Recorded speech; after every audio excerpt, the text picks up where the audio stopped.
ఇది అయిపోయింది. ఇంట్లో ఎక్కడ కొంతమంది నాయకులు ఎలుక బొక్కలో దాక్కున్న వాళ్ళు కూడా బయటకు వచ్చేస్తారు దెబ్బ. అప్పటి వరకు ఏంటో అనుకున్న వాళ్ళు కూడా వచ్చేసారు. కాబట్టికి చంద్రబాబు గారు కూడా పార్టీకి క్లియర్ డైరెక్షన్ ఇవ్వాలి. ఎందుకంటే మీరు జాతీయ నాయకులు. చంద్రబాబు నాయుడు గారి తర్వాత పార్టీ ప్రధాన కార్యదర్శిగా నేను ఒక విషయం చెప్తున్నా. ఎవరేమనుకున్నా చంద్రబాబు నాయుడు గారి తర్వాత తెలుగుదేశం పార్టీకి నాయకుడు లోకేష్ బాబు గారే.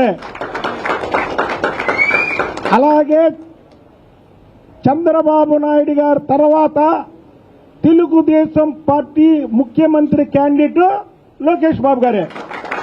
ఇందులో ఒక్కరి గురించి రాయకండి. నేనేం చెప్పాను, తెలుగుదేశం పార్టీకి చంద్రబాబు గారి తర్వాత ముఖ్యమంత్రి లోకేష్ బాబు గారే. ఇందులో రెండో ఆలోచనే లేదు. అంటే నేనేమి పార్టీ లైన్ దాటి మాట్లాడట్లేదు. పార్టీ మాట్లాడొద్దన్న మాట మాట్లాడట్లా, ఇతర నాయకులు నేను కించపరచట్లా. తెలుగుదేశం పార్టీ గురించి చెప్తున్నా. తెలుగుదేశం పార్టీకి జలసత్వాలు తెచ్చాడు. ఇంకో విషయం కూడా చెప్తున్నా. ఇంతవరకు తెలుగుదేశం పార్టీ ఎన్నికలు వచ్చినప్పుడు వ్యూహ రచనలకి చంద్రబాబు నాయుడు గారు ఒక 10-15 మందిని మా లాంటి వాళ్ళని వేసుకునేవాడు. వేసుకొని మా అన్ని ఇన్ని ఏదో చేసేవాడు. 2019లో మాత్రం ఓల్డ్ అండ్ సోల్, నేను ఓపెన్ గా చెప్తున్నా, లోకేష్ బాబు గారు ఒక్కడే నడిపాడు. అది కూడా చెప్తున్నా.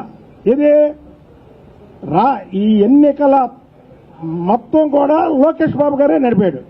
కాబట్టి లోకేష్ బాబు గారు ఎన్నికల్ని ఎలా ఫేస్ చేయాలో తెలుసు, కార్యకర్తలతో ఎలా మాట్లాడాలో తెలుసు.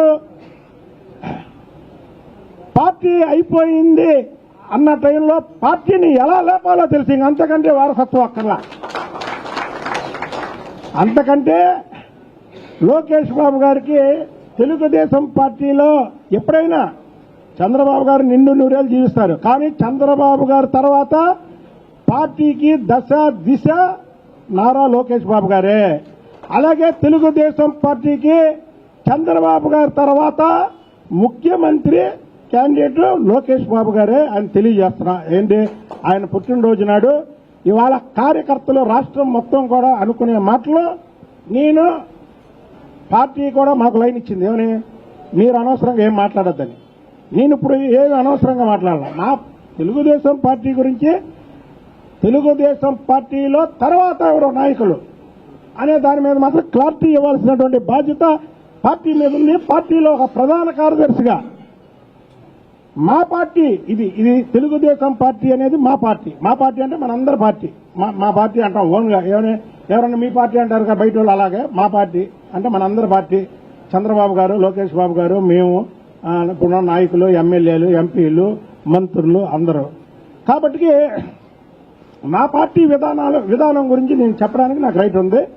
దీన్ని తప్పుగా మాత్రం ఎవరూ భావించద్దు. ఇతర పార్టీ సోదరులు కూడా చెప్తున్నా. ఇందులో నేను తెలుగుదేశం పార్టీ గురించే చెప్పాను.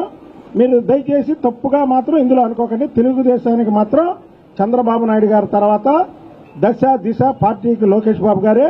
తర్వాత తెలుగుదేశం పార్టీకి చంద్రబాబు నాయుడు గారి తర్వాత తెలుగుదేశం పార్టీ ముఖ్యమంత్రి లోకేష్ బాబు గారే. ఓకే తమ్ముడు.